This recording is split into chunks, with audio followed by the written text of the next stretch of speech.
ایک لائن کی ایک دعا میں آپ کو بتانا چاہتا ہوں۔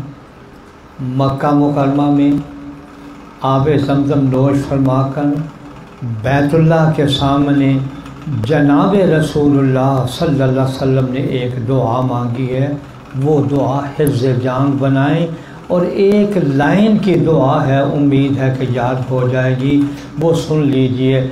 اللہم انی اسألک علما نافعا،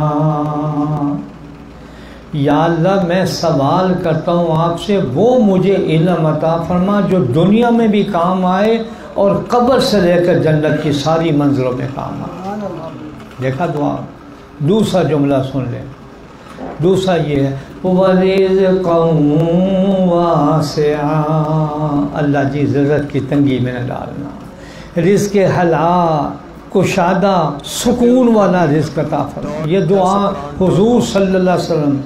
اور آخری جملہ یہ ہے وَشِفَاءً مِّن كُلِّ دَاءٍ، اللہ جی ہر بیماری سے شفا عطا فرمانا۔ اور ایک تو یہ ظاہری بیماری ہیں، بخار ہے، زکام ہے، اور یہ طرح طرح کی بیماریاں، اور ایک روحانی بیماری ہے، تکبر ہے، حسد ہے، بخل ہے، حرص ہے، حب مال ہے، حب جاہ ہے۔ یہ ایسی خطرناک بیماریاں ہیں کہ ایک حدیث میں آتا ہے جس آدمی کے دل میں رائی کے دانے کے برابر بھی تکبر ہوگا وہ جنت میں نہیں جائے۔ اور تکبر کا معنی یہ ہے کہ اپنے آپ کو دوسروں سے اعلیٰ افضل سمجھنا اور دوسروں کو کمتر سمجھنا، یہ ہے تکبر کی۔